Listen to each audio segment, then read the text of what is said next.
बाबा प्रत्येक मुरली में विशेष मेहनत बताते हैं। जैसे आज 3 जनवरी 2022 की मुरली में बाबा कह रहे हैं, मीठे बच्चे, ब्रह्मा सो विष्णु, विष्णु सो ब्रह्मा कैसे बनते हैं? दोनों एक दो की नाभि से कब निकलते हैं? यह राज सिद्ध कर समझाओ। देखो बाबा कैसे बारीक बारीक मेहनत करा रहे हैं। और यदि हम ज्ञान से थक जाएं, कौन सी गुप्त बात महीन बुद्धि वाले बच्चे ही समझ सकते हैं। हम सबकी बड़ी माँ यह ब्रह्मा है, जिसके हम मुख वंशावली हैं। यह बड़ी गुप्त बात है। ब्रह्मा की बेटी है सरस्वती। वह है सबसे होशियार, गॉडेज ऑफ नॉलेज। बाप ने ज्ञान का कलश माताओं पर रखा है। माता की लोरी गाई हुई है। वह सबको समझाए कि विश्व में शांति कैसे हो सकती है। अब इसमें कौन सी गुप्त बात है भाई? प्रत्येक लाइन को यदि हम बारीकी से मनन चिंतन करेंगे, तब हम पिन ड्रॉप साइलेंट में सहज ही रह सकते हैं। बेटी है सरस्वती, ब्रह्मा की बेटी है सरस्वती। ये बड़ी गहरी गहरी बातें हैं। अब कितना समझाएं भाई, ऐसा लगता है। सरस्वती मतलब बुद्धि, बहुत गहरी बात। ब्रह्मा मतलब ज्ञान। ज्ञान बुद्धि में कब बैठेगा? माता की लोरी कहा है, मतलब माता कौन? माता आत्मा ही माता है। जो आत्मा कह रहे हैं, माने माँ। तो हमको, चाहे हम पुरुष शरीर में बैठे हैं, चाहे नारी शरीर में बैठे हैं, हम अपने आप को सबकी माँ समझ कर चलें। ये बड़ी गहरी बात है। जब हम स्वयं को सबकी माँ समझ कर चलेंगे, क्योंकि बाप तो एक ही है, वो है शिव बाबा, लेकिन यहाँ माँ चाहिए। माँ मतलब माँ, ब्रह्मा माँ तो हो गई एक, अब फिर वो तो चली गई ब्रह्मा माँ अपना पार्ट बजा के, अभी फिर माँ चाहिए ना। ज्ञानी तू आत्मा मतलब ज्ञान से भरी हुई माँ चाहिए। एक ज्ञान से भरी हुई माँ ब्रह्मा, और फिर एक ही ब्रह्मा से थोड़ी काम चलेगा भाई, सबको माँ बनना पड़ेगा। और माता की लोरी गाई हुई है शब्द का बाबा ने, मतलब हम बहुत मिठास हो हमारे। प्रत्येक आत्मा माने जब हम मिलें जिससे भी, तो उसे लगे कि हाँ, ये मैं अपनी माँ से मिल रहा हूँ, और बाप वो परिचय है। अच्छा भाई, भोलेनाथ से निराला गीत बजाया। ओम शांति। बिगड़ी को बनाने वाला जरूर भगवान को ही कहेंगे, ना कि शंकर को। भोलानाथ भी शिव को ही कहेंगे, शंकर को नहीं। खिवैया भी शिव को ही कहेंगे, शंकर को नहीं। है बड़ी समझने की बात। ना विष्णु को कहेंगे। खिवैया अथवा गॉडफादर कहने से बुद्धि निराकार की तरफ चली जाती है। त्रिमूर्ति का चित्र तो नामी ग्रामी है। गवर्नमेंट का जो कोट ऑफ आर्म्स है, वह जानवरों का बना दिया है, और उस पर लिख दिया है सत्यमेव जयते। अब जानवरों के साथ तो कोई अर्थ निकलता ही नहीं। गवर्नमेंट के कोट ऑफ आर्म्स की मोहर होती है। जो भी बड़ी बड़ी राजधानियां हैं, उन सब के कोट ऑफ आर्म्स हैं। भारत में त्रिमूर्ति मशहूर है, ब्रह्मा विष्णु शंकर। उसमें शिव का चित्र गुम कर दिया है, क्योंकि उनकी नॉलेज ही नहीं है। गॉडफादर कहने से बुद्धि निराकार की तरफ चली जाएगी। ब्रह्मा विष्णु शंकर को तो गॉडफादर नहीं कहेंगे ना भाई। तो गॉडफादर है आत्माओं का। वह ऊंचे ते ऊंचा ठहरा, दिखाते भी हैं ऊंचे ते ऊंचा भगवान। ऐसे नहीं ऊंचे ते ऊंचा ब्रह्मा कहेंगे, वह विष्णु व शंकर कहेंगे। नहीं, ऊंचे ते ऊंचा एक भगवान है, यह सभी जानते हैं। सिख लोग भी उनकी महिमा गाते हैं। गुरु नानक को भी यह ज्ञान था कि मनुष्य को देवता बनाने वाले परम पिता परमात्मा के सिवाय कोई हो नहीं सकता। सतयुग में तो देवताएं रहते हैं जरूर, परंतु देवताओं को रचने वाला परमात्मा ही है। वह देवताओं को कैसे रचते हैं यह नहीं जानते। भाई महिमा गाते हैं, मूत पलीति कप्पड़ धोए। तो जो मनुष्य मूत पलीति थे उनको देवता बनाया। अरे वाह, कितनी गहरी बात। परंतु बनाया कब यह नहीं लिखा है। तुम जानते हो बरोबर इस समय परमात्मा मनुष्य को देवता बना रहे हैं। जरूर दुर्गति से सदगति की होगी। भ्रष्टाचारी को श्रेष्ठाचारी बनाया होगा। कैसे बनाया होगा भाई, ये समझने की बात है ना। तुम समझा सकते हो, इस भारत में ही श्रेष्ठाचारी देवता थे। गुरु नानक जब आए तब तो भ्रष्टाचारी दुनिया थी ना भाई, तब तो गाते थे। बाबा कह रहे हैं देखो, लक्ष्मी नारायण आदि के चित्र तो रहते हैं ना भाई, जिनके साथ ही इनकी कंपटीशन होती है। गुरु गोविंद सिंह का जन्म बड़े धूमधाम से मनाते हैं, सिख धर्म का रचयिता है। खुद कहते हैं भगवान निराकार निरहंकारी है। कहते हैं ना एक ओंकार सतनाम, ऐसा कहते हैं ना। तो आकर मनुष्य को पतित से पावन देवता बनाते हैं। श्री कृष्ण मनुष्य को देवता नहीं बना सकते हैं, वो तो खुद ही पार्ट बजा रहे हैं। गीता में भी है, मैं तुमको सहज राजयोग सिखलाकर श्रेष्ठाचारी महाराजा महारानी बनाता हूँ। पतित पावन गॉड फादर को ही कहेंगे, वह जरूर आएंगे भ्रष्टाचारी दुनिया में। उनको कहते हैं आकर पावन बनाओ। श्रेष्ठाचारी बनाने वाला तो एक ही निराकार बाप, ऊंचे ते ऊंचा भगवान है। फिर है ब्रह्मा विष्णु शंकर। यह हुई रचना परमपिता परमात्मा की, जिसका चित्र तो है नहीं। अब बाप समझाते हैं, विष्णु की नाभि से ब्रह्मा निकला, फिर ब्रह्मा की नाभि से विष्णु कैसे निकलेंगे, क्योंकि ब्रह्मा सो विष्णु, विष्णु सो ब्रह्मा बनते हैं। ब्रह्मा द्वारा स्थापना, फिर वही ब्रह्मा सरस्वती दूसरे जन्म में विष्णु के दो रूप लक्ष्मी नारायण बन पालना करते हैं। तो ब्रह्मा सरस्वती सो लक्ष्मी नारायण। ब्रह्मा कहेंगे हम सो विष्णु के दो रूप लक्ष्मी नारायण बनते हैं। लक्ष्मी नारायण फिर कहेंगे हम सो ब्रह्मा सरस्वती, तो एक दो के नाभि से निकले ना। हम सो देवता, फिर क्षत्रिय वैश्य शूद्र बने। यह बहुत समझने की बातें हैं। अब इसमें समझने की क्या बात है भाई, बाबा पूरी लाइन सुनाने के बाद जो कहते हैं यह बहुत समझने की बातें हैं। तो कौन कौन क्या क्या समझा जरा कमेंट करना भाई। हाँ, है ना। जब तक बाबा की बातों को डीपली हम समझेंगे नहीं, तब तक वो सेवा नहीं हो पाएगी जो होनी चाहिए। तो बाबा ने समझाया, जिस ब्रह्मा के तन में मैंने प्रवेश किया है उनके पूरे 84 जन्म हुए हैं। बाकी कोई रथ हाथी की बात नहीं, वह सब झूठ है। इस संगम के समय का किसको पता नहीं है। मनुष्यों को घोर अंधकार में डाल दिया है। कलयुग की आयु इतने लाखों वर्ष की है, सतयुग की आयु इतनी है।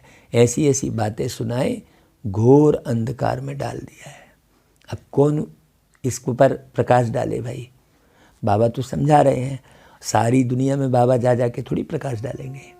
हम बच्चों को जब हम हल्के रहेंगे, लाइट रहेंगे, बिल्कुल हर हाल में मस्त रहेंगे तो प्रकाश डाल पाएंगे।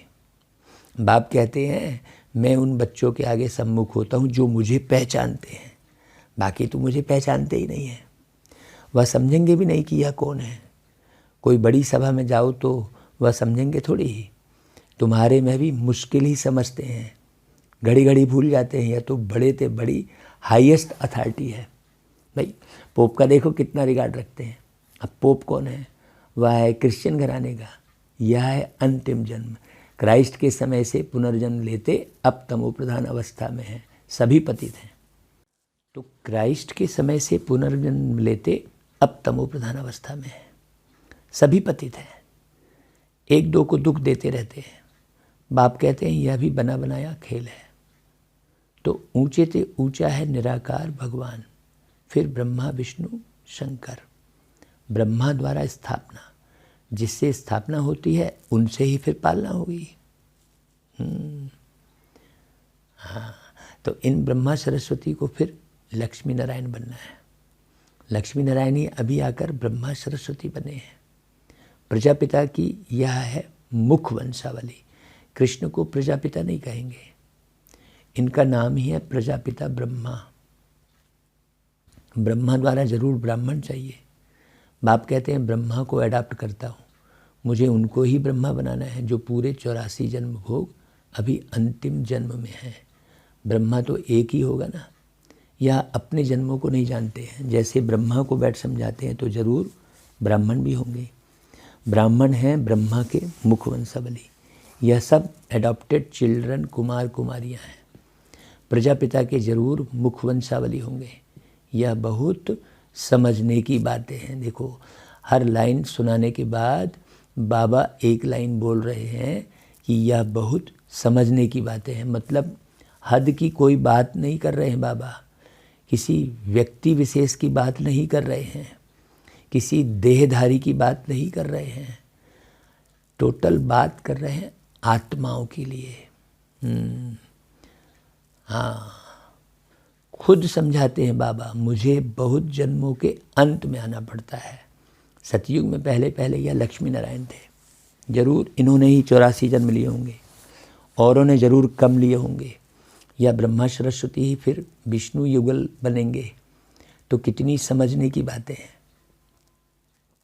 पहले पहले तो यह निश्चय चाहिए कि यह नॉलेज कृष्ण नहीं दे सकते। अगर फिर गाते हैं आप ही पूज्य, आप ही पुजारी, भक्ति मार्ग में पुजारी हैं, ज्ञान मार्ग में पूज्य हैं।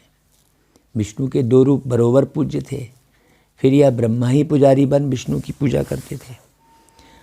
कहते हैं हम सो पुजारी थे विष्णु के, अब हम सो विष्णु पूज्य बन रहा हूँ तत्वम। इसको गुहित गुहि बात कही जाती है। भाई ब्रह्मा कहाँ से आया और विष्णु कहाँ गया या तुम ही जानते हो भाई, जानते हो कि नहीं। ये सब बारीक बातें आज की मुरली में बाबा बहुत गुहिता की ओर ले जा रहे हैं। तो जब हम गुहि राज समझेंगे तो न्यारे हो जाएंगे एकदम हल्के, फिर चाहे कोई कैसा भी करे खुशी कभी खत्म नहीं होगी फिर। तो विष्णु के 2 रूप लक्ष्मी नारायण को 84 जन्म पूरे कर अंत में पतित बनना है। अभी सारी दुनिया कितने तलाव में दिखती है देखो। और जो बच्चा बाबा और बाबा की मुरली में लगता है वो अंदर से बिल्कुल खाली हल्का मस्त रहेगा। हाँ, जो पूरा समझा हुआ होना चाहिए। ब्रह्मा मतलब कोई शरीर को याद नहीं करने वाली बात है। ब्रह्मा मतलब मैं आत्मा, मास्टर ब्रह्मा, मैं आत्मा नेक्स्ट टू ब्रह्मा। ये जब गहरी समझ में आए तब पूरे ब्रह्मांड में जो है ब्रह्मा कुमार जो शब्द कहा, ये बड़ी गहरी बात है कि ब्रह्मा कुमार का अर्थ क्या है। ब्रह्मा कुमार, ब्रह्मा कुमारी, ये बड़ी गहरी बात है। तो डिनाइस्टी बाबा कहता है 84 जन्म पूरे कर अंत में पतित बनता है। डिनाइस्टी ही पतित हो तब तो मैं आकर स्थापना करूं और सब धर्मों को खलास कर दूं। फिर से सहज राजयोग सिखलाकर श्रेष्ठाचारी देवी देवता धर्म की स्थापना कर बाकी जो भ्रष्टाचारी धर्म है उन सब का विनाश कराता हूँ। देखो, जो आत्मा गहरे से समझ जाएगी वो उसको जरा भी थकान महसूस नहीं होगी, जरा भी उसको असमंजस की अवस्था नहीं रहेगी। वो बिल्कुल प्लेन रहेगा, क्योंकि खुशी और मस्ती और सुख ये सब का रास्ता केवल मुरली है। मुरली के अलावा दूसरा कुछ नहीं है इस संसार में। जो इस गहराई को समझ जाएगा वो मुरली को छोड़ेगा ही नहीं। बड़ी गहरी गहरी बातें मुरली में है और बहुत इशारे में बात करता है बाबा।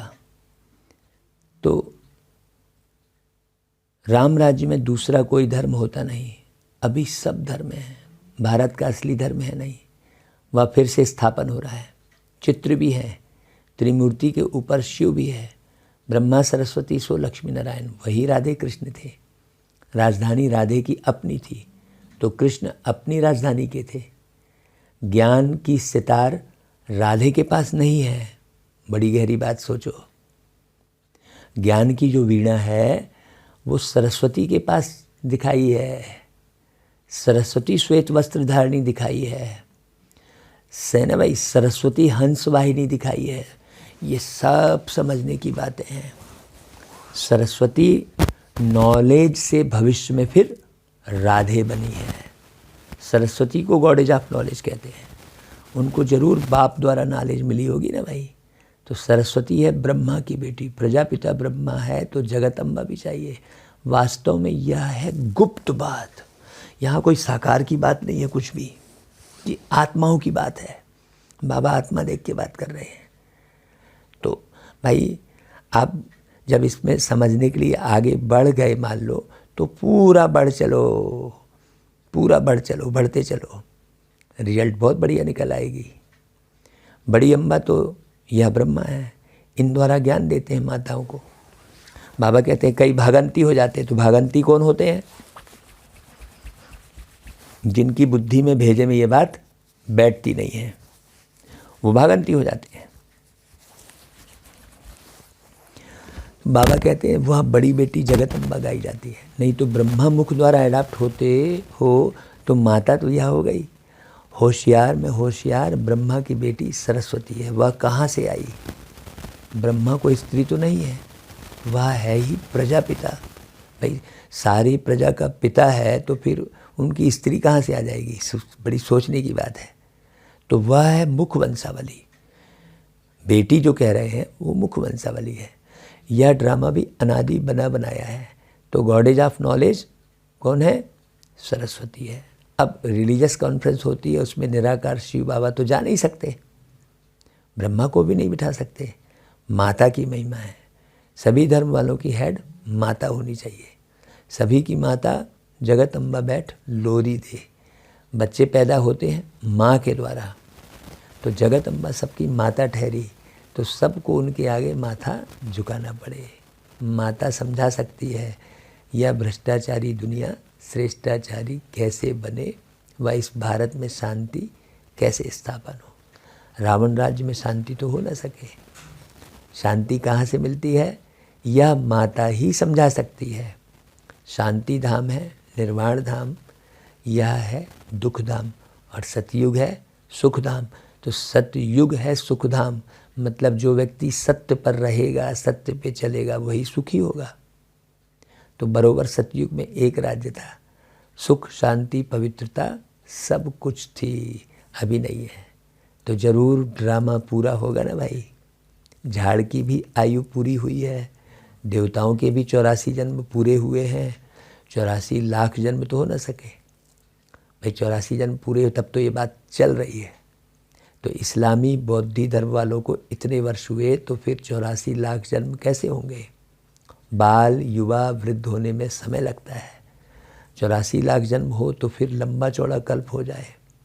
तो यह माता समझाएगी कि तुम्हारा परम पिता परमात्मा से क्या संबंध है। वह तो फादर रचयिता है ना। पहले ब्रह्मा विष्णु शंकर को रचते होंगे, फिर ब्रह्मा द्वारा मनुष्य सृष्टि रचते हैं। ऐसे नहीं कोई नई दुनिया रचते हैं। अगर ऐसा हो तो फिर मनुष्य ऐसे नहीं कहें कि पतित पावन आओ। इस समय सारी दुनिया पतित है, सब दुर्गति को पाए हुए हैं, याद करते रहते हैं ओ गॉड फादर रहम करो, हमको इन मायावी दुखों से छुड़ाओ। तो वह फिर दुख कैसे देंगे? दुख देने वाला जरूर और है। सतयुग में जब एक धर्म था तो और सब धर्म की आत्माएं निर्माण धाम में थी। अभी तो सभी आत्माएं यहाँ हैं, तो फिर जरूर बाप को आकर एक धर्म की स्थापना करनी पड़े ना भाई। जब सब आत्माएं यहाँ हैं तो निर्माण कौन करे? बाप ही करेगा ना। अब बाप करेगा निर्माण तो भाई एक अकेले से निर्माण तो होगा नहीं, तो लोग भी तो चाहिए। तो ब्रह्मा द्वारा स्थापना, फिर वही ब्रह्मा विष्णु बनते हैं, फिर विष्णु की नाभि से ब्रह्मा निकलते हैं, उनसे बैठ ज्ञान देता हूँ, जो फिर देवता बनते हैं। राजयोग सीखते हैं। बाकी दुनिया वालों ने जो अनेक चित्र बनाए हैं वह सब है दंत कथाएँ। देखो कितने भटके हैं लोग हैं, और बाबा कितना राज क्लियर कर रहे हैं। तो मुख्य बात है गीता माता का भगवान कौन समझाना है। परम पिता परमात्मा जन्म देते हैं विष्णु को, ब्रह्मा को भी जन्म देंगे ना, तो वह तो देवताएं हैं सतयुग के, तो फिर ब्रह्मा कहाँ का? जरूर कलयुग अंत का होगा ना भाई। बहुत जन्मों के अंत का जन्म जरूर देवताओं का ही होगा। जो श्रेष्ठाचारी थे अब भ्रष्टाचारी हैं। 2 युग में सूर्यवंशी चंद्रवंशियों का राज्य 4 भाग है। लाखों वर्ष की बात नहीं। कहते हैं क्राइस्ट से 3000 वर्ष पहले भारत स्वर्ग था। यह सब अच्छी तरह समझाना पड़े। हाँ, अब हम समझने और समझाने में ही अगर पीछे हट गए तो निर्माण कैसे होगा भाई?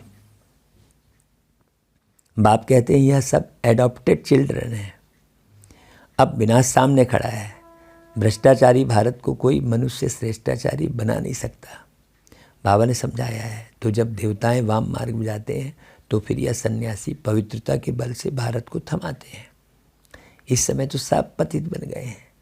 नदी तो सागर से निकलती है, नदियों को पतित पावनी कह उसमें स्नान करते हैं। अब नदियाँ तो सब जगह हैं भाई, नदी कैसे पतित पावन हो सकती है? पतित पावन तो एक ही परम पिता परमात्मा है। यहाँ तो ज्ञान गंगाएं चाहिए जो मनुष्य को भ्रष्टाचारी से श्रेष्ठाचारी बनाए सहज राजयोग से। तो बाप कहते हैं मैं सर्वशक्तिमान हूँ, मेरे से योग लगाने से ही सब विकर्म विनाश होंगे। अच्छा भाई, बाबा फिर याद प्यार देते हैं, गुड मॉर्निंग करते हैं, नमस्ते करते हैं। हम बच्चे भी बाबा को याद प्यार गुड मॉर्निंग और नमस्ते करते हैं। अच्छा, धारणा के लिए मुख्य सार, सबसे बड़े ते बड़ी हाईएस्ट अथॉरिटी बाप है।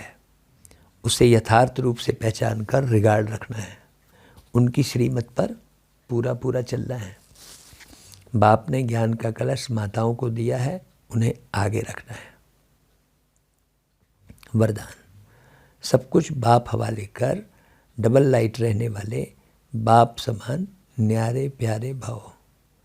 डबल लाइट का अर्थ है सब कुछ बाप हवाले करना। तन भी मेरा नहीं, यह तन सेवा अर्थ बाप ने दिया है। आपका तो वायदा है कि तन मन धन सब तेरा। जब तन ही अपना नहीं तो बाकी क्या रहा? तो सदा कमल पुष्प का दृष्टांत स्मृति में रहे कि मैं कमल पुष्प समान न्यारा और प्यारा हूँ। ऐसे न्यारे रहने वालों को परमात्म प्यार का अधिकार मिल जाता है। देखो न्यारे की बात अभी आ ही रही थी। कमल पुष्प का दृष्टांत दिया बाबा ने। अच्छा भाई, फिर स्लोगन, मर्यादाओं की लकीर के अंदर रहने वाले ही मर्यादा पुरुषोत्तम हैं। अच्छा, फिर जनवरी मास में लवलीन स्थिति का अनुभव करने के लिए एक पॉइंट रोज मुरली में दी जा रही है। उसे बहुत ध्यान से समझना और सुनना। आपके नयनों में और मुख के हर बोल में बाप समाये हुए हों। आपके नयनों में और मुख के हर बोल में, तो आपके शक्तिशाली स्वरूप द्वारा सर्वशक्तिमान नजर आएगा। जैसे आदि स्थापना में ब्रह्मा रूप में श्री कृष्ण दिखाई देता था, ऐसे अभी आप बच्चों द्वारा सर्वशक्तिमान दिखाई दे। अच्छा भाई, ओम शांति।